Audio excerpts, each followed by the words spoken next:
Assalamualaikum warahmatullahi wabarakatuh. Kembali lagi di channel Anti Pinjol.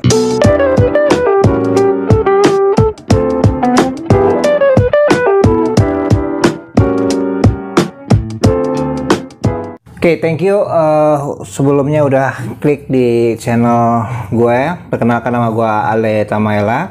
Oke, hari ini gue mau bahas mengenai Galbay. Masih lanjutan episode sebelumnya. Ini episode terakhir yang ketiga.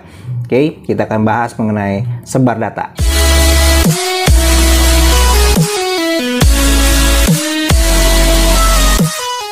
Yang udah kita tahu bahwa sebar data itu hanya dilakukan oleh pinjol ilegal, ya, pinjol ilegal. Jadi pinjol ilegal ini kan nggak jelas kedudukannya, nggak berbadan hukum, bukan PT, bukan koperasi, ya semua udah tahu itulah, ya udah pasti kalau udah nggak berbadan hukum dia tidak cocok atau tidak memenuhi kriteria dari OJK atau AFPI. Yang mau gue bahas di sini adalah mengenai sebar datanya. Jadi kalau udah terjebak pinjol ilegal, ya mereka ini kan pasti akan neror teman-teman semua. Jadi kalau misalnya udah diteror, belum masuk dana yang dia minta, dia pasti akan sebar data. Jadi kalau misalnya udah sebar data, gue tahu pasti pada pusing, karena kan di ilegal itu yang dijaminkan apa? Jaminkan ya cuman kehormatan sih atau harga diri, ya. Jadi apa namanya? Kalau udah disebar data, saran gue cuman satu. Apa namanya? Ya tinggal jelasin ke kontak sih, tinggal jelasin ke kontak bahwa telah terjadi ya pencurian data. Lu bilang gitu aja, pencurian data saya yang udah dicuri dan digunakan oleh oknum lain untuk meminjam uang di pinjaman ilegal, ya, yaitu pinjol ilegal, ya. Jadi bilang aja seperti itu. Jadi nggak usah pusing, nggak usah gimana. Dan satu, lu juga minta maaf aja, minta maaf bahwa atas kejadian ini semua pihak juga dirugikan, termasuk saya gitu. Jadi nggak usah dibawa pusing sendiri. Oke.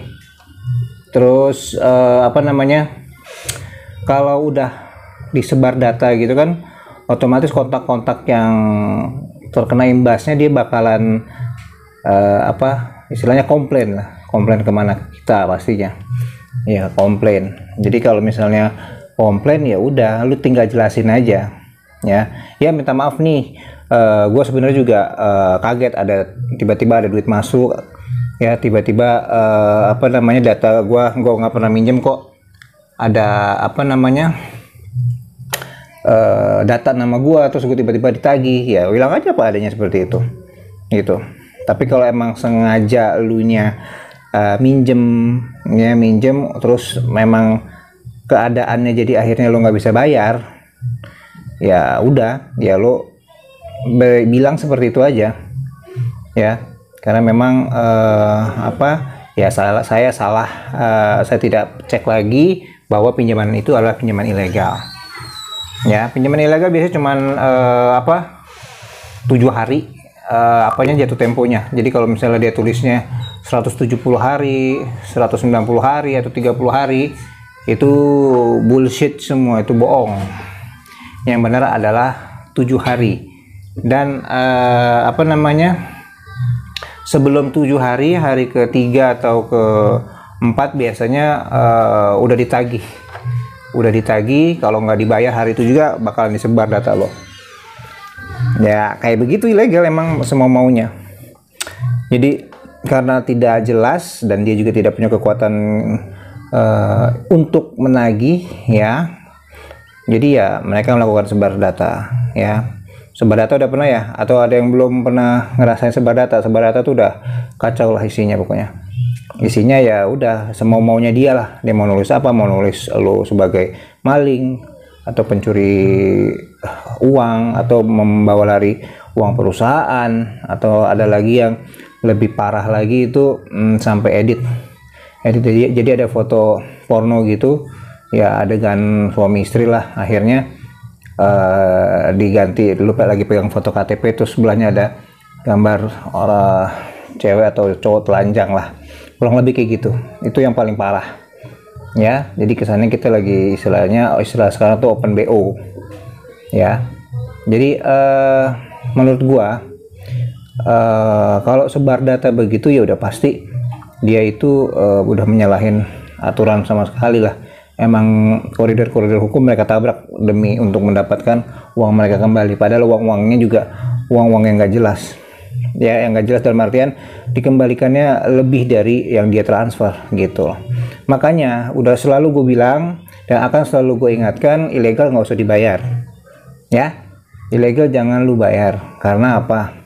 Sebanyak apapun duit lo, sampai lu misalnya punya pulau duit atau pohon duit ya, sampai uang lo habis itu tidak akan dikasih lunas, paham ya? Jadi nggak akan dikasih lunas karena prinsipnya dia begini, kalau lu mengikuti apa yang mereka mau nih ya, kenapa besoknya dia minta lagi, kenapa nggak dikasih? Pasti dia mikirnya pasti bakal dikasih, pasti lu bakal ngusahain supaya bisa dapat duit. Supaya apa? Supaya lu nggak disebar datanya. Ya udah, ujung-ujungnya lu jadi ATM berjalan lah buat mereka. Itu makanya gue saranin atau gue anjurkan jangan dibayar ya, biar sekalian bangkrut aplikasi ilegalnya gitu ya. Jadi kalau misalnya udah disebar data ya udah, yang lo bisa lakukan hanya udah jujur ya, jujur apa adanya, bicara sama kontak-kontak yang menanyakan sama lo seperti itu. Dan jangan lupa biasanya nggak semua sih disebar datanya, tapi tergantung masing-masing aplikasinya ya. Ada yang mungkin parsial, sedikit demi sedikit, atau mungkin ada yang beberapa aja yang penting, misalnya ada nama kayak ibu, ayah, bapak, atau nama orang tua lah, atau nama bos, HRD. Nah itu incaran empuk mereka tuh, incaran yang diutamakan untuk disebar datanya. Intinya apa? Satu, buat lu malu lah, buat lu malu, supaya pertama lu malu, terus dari malu itu akhirnya lu bayar ya. Jelek-jeleknya kalau misalnya amit-amit kalau misalnya lu sampai benar-benar kehilangan pekerjaan ya, tapi gue doain enggak lah ya. Ini masalah bisa dibicarakan kok.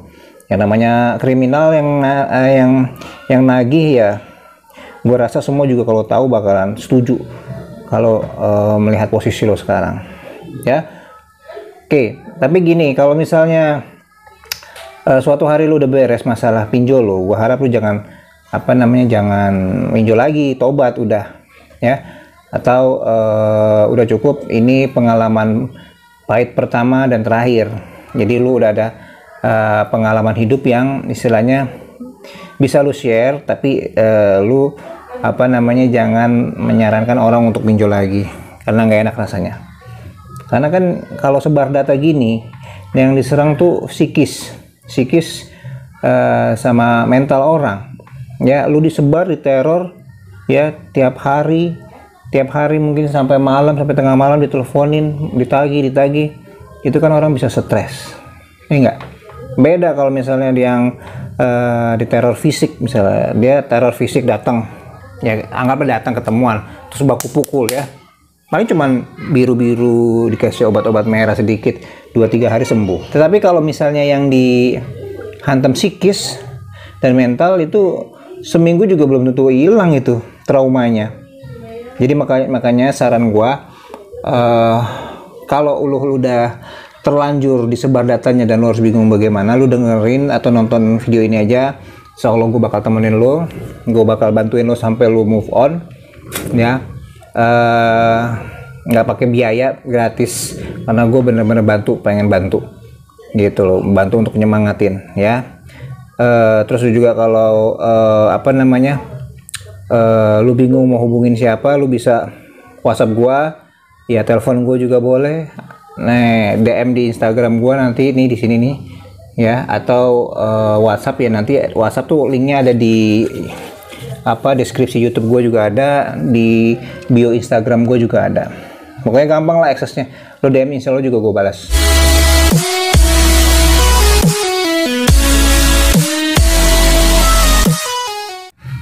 Jadi saran gua, lu jangan sendirian ya, jangan berpikir sendirian kalau lagi kondisi down ya. Terus teman-teman juga kalau misalnya ada yang diteror atau ikutan ditagi, lu jangan langsung marah-marah ya. Lu jangan langsung marah-marah. Dia juga sebenarnya nggak pernah ngasih nomor telepon lu. Ini buat informasi buat lu aja yang belum tahu ya. Ilegal itu nggak perlu kontak darurat. Walaupun ada, itu juga cuma formalitas.